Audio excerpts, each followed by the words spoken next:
Imaginez une économie où la ressource est infinie. Imaginez une économie où quand je vous donne quelque chose, il m'appartient encore. Imaginez une économie où tout le monde est né avec du pouvoir d'achat.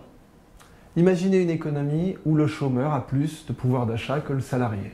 Une économie où 1 et 1 font 3, littéralement, on peut le démontrer.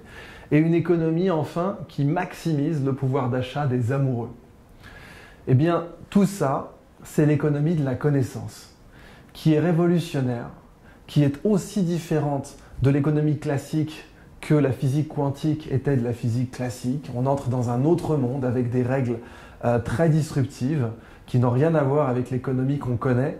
Et pourtant, le paradoxe, c'est que l'économie de la connaissance, c'est la plus ancienne de l'humanité. On la voit comme nouvelle parce que quand on pense à l'économie de la connaissance, on pense à la Silicon Valley, on pense aux nouvelles technologies, on pense aux biotech, etc. Et en fait, l'économie de la connaissance, c'est de loin la plus ancienne. Homo sapiens, l'homme qui connaît, l'homme qui est sage, on s'est défini nous-mêmes comme une espèce qui échange de la connaissance et on échangeait de la connaissance bien avant d'échanger des matières premières et des outils et des services, etc. Alors l'économie de la connaissance, pourquoi elle est aussi dingue et pourquoi elle est aussi intéressante et pourquoi ça vaut la peine de l'étudier? Tout simplement parce que, en premier lieu, la connaissance, comme la connerie, elle est infinie. Et ça change tout, parce que les matières premières, c'est pas infini. Le pétrole, c'est pas infini, le charbon, le gaz naturel, les carcasses de porc, le jus d'orange surgelé, les matières premières ne sont pas infinies. Même sur le plan halieutique, par exemple, on sait qu'on utilise autour de 1,8 fois la planète Terre en termes de stock de poissons issus des océans. Et donc, ça veut dire que vers le mois d'août, on a atteint le seuil de renouvellement. On ne peut plus continuer comme ça. On sait que croissance infinie et Terre finie, c'est une collision physique inévitable. Mais rien ne dit que cette collision doit se faire sur le plan matériel. Si jamais notre croissance est immatérielle, eh bien, on peut très bien bifurquer et mettre les deux trains opposés, celui de la nature et celui de la croissance, sur deux voies différentes sans plus qu'ils ne se collisionnent. Or, on le fait déjà. La croissance dans les pays riches, elle est largement immatérielle. Quand vous achetez un bien électronique, il vaut beaucoup plus cher que ses matières premières prises séparément. Et il vaut même beaucoup plus cher que ses composants pris séparément. Et le différentiel entre les deux, il est immatériel. Donc l'économie immatérielle, ça fait longtemps qu'on en fait.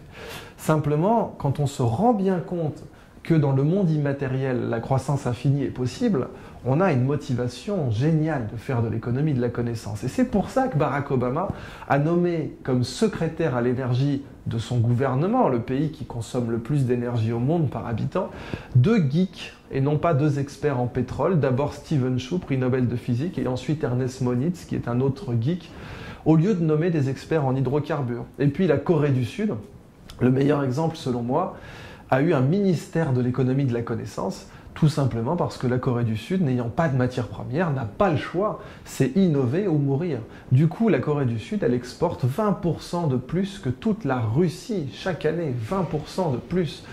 La Russie ayant 3 fois plus d'habitants et 171 fois plus de territoire. Et pourtant, la Corée exporte plus qu'eux. Ils n'exportent pas des matières premières, ils exportent de la connaissance. Eh bien, l'économie de la connaissance, elle a 3 règles de base. La première, c'est que dans l'économie de la connaissance, les échanges sont à somme positive. Qu'est-ce que ça veut dire?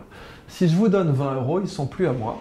Parce que si je vous donne 20 euros, ça fait moins 20 pour moi et plus 20 pour vous. Ça fait donc moins 20 plus 20 égale 0. On dit que c'est un échange à somme nulle. Mais si je vous donne de la connaissance, eh bien, elle est toujours à moi. Là, je donne de la connaissance dans cette vidéo, elle ne sort pas de ma tête. Donc, dans l'économie de la connaissance, quand on donne quelque chose, il nous appartient encore. C'est pas trivial du tout. La règle numéro 2, c'est que les échanges de connaissances ne sont pas instantanés. Et oui, les échanges de propriété, ils sont instantanés. 20 euros ou 20 millions d'euros, c'est une signature sur un chèque.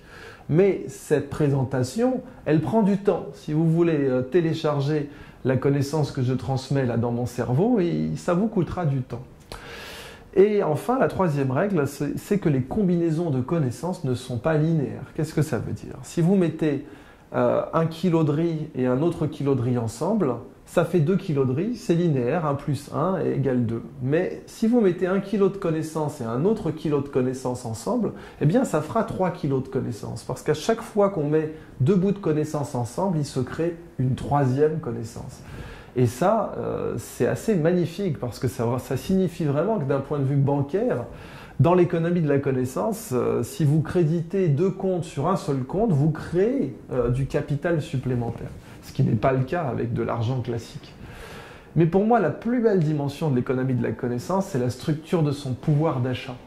Qu'est-ce que c'est qu'acheter de la connaissance? Quand on écoute quelqu'un, ou quand on lit une page Wikipédia, ou quand on regarde une émission, eh bien, on paye 2 choses, de l'attention et du temps. Eh bien, l'économie de la connaissance, son pouvoir d'achat, c'est A fois T, l'attention multipliée par le temps. J'ai appelé ça un NAT, et un NAT, c'est 1 heure à attention maximale. L'attention maximale, c'est très facile à mesurer, c'est quand vous êtes tellement pris par un bouquin que vous ratez votre station, par exemple.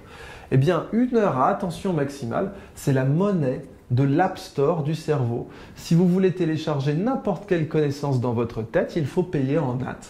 Certaines compétences coûtent 5 AT, d'autres coûtent 10 AT, etc. Et cette présentation va vous coûter 6 minutes en supposant une attention maximale. Et ce qu'il y a de beau dans cette équation, dans l'idée que le pouvoir d'achat de l'économie de la connaissance se chiffre en NAT, eh bien, c'est que tout le monde est né avec du pouvoir d'achat. Le petit Somalien n'a pas 1 000 $ en poche à la naissance, mais il a des AT.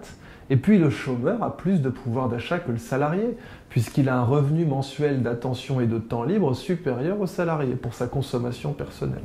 Et enfin, la plus belle dimension selon moi, c'est à quelles conditions on donne tous ses AT, à quelles conditions on donne toute son attention et tout son temps à une personne, par exemple, ça s'appelle l'amour.